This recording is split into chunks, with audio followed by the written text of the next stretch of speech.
I'm going to give you guys a little tip on how not to be disappointed in your spouse or in your relationship after you get together.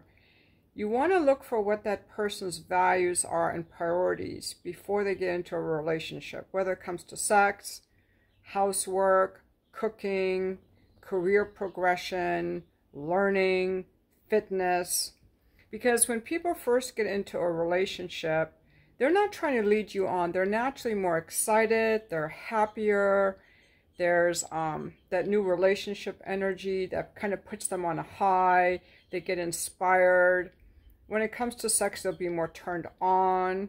And it's not an act, unless, of course, for some people it could be. But this is just real stuff. They want to do things for you, buy you gifts, write you love letters, cook for you.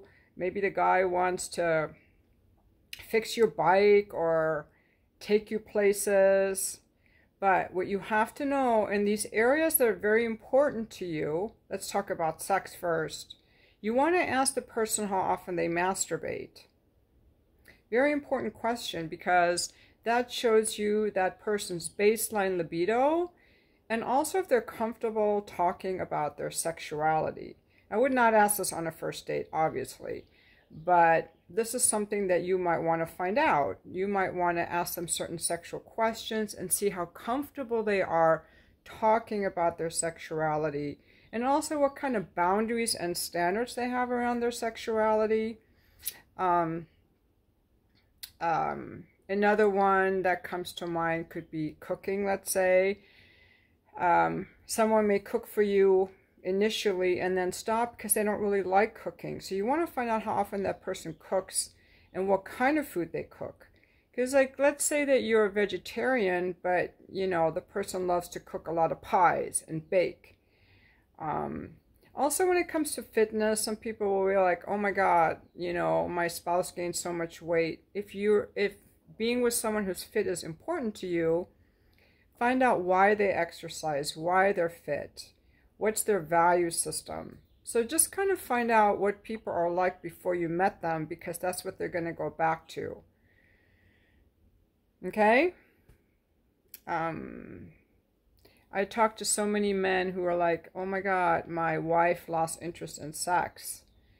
But she was really never that into it then. Because someone who's interested in sex or in cooking or in reading, they're going to make sure that they keep doing it. They're not just going to fall it off a cliff. So that's my big tip for you. And that's something that I learned only a few years ago. Because sometimes we get into relationships with people and we don't see that the initial relationship enthusiasm brings out different parts of them. And sometimes we also don't realize what we have to look for. Maybe we think we can change this person. Oh, this person doesn't really like to travel. I'm sure I can get them to travel. Like, I do not like to travel. If someone wanted to date me, they should know that they're going to have to do all their traveling with their other friends or alone, because that's just not my thing. I'm not going to watch sports games. I might go with you once, but if you want a partner to watch sports games with you, I'm not your girl, okay? I'm not going to barbecue for you. I don't cook meat. I'm not going to be polyamorous for you or bring other people into the bedroom for you. Like, those are things that are not important to me. So, you know, those are just some examples. You're looking for a woman who cooks. That's not going to be me. You know, so I think these are kind of good things that people need to learn about each other so that they're not disappointed. And people do not change for other people. They change for themselves. And even people want to change for themselves have a really hard time doing so. That's why you have all this motivation stuff out there. It's like, you know, something like 60% of Americans are fat, obese, overweight, unhealthy.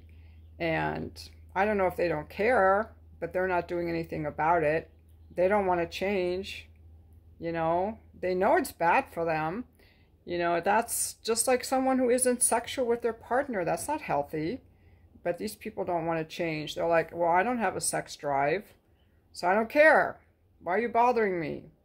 So on these things that are important to you, you know, ask some questions at the beginning, because people really rarely change, in my opinion. Love to read your comments, and thank you for watching my video.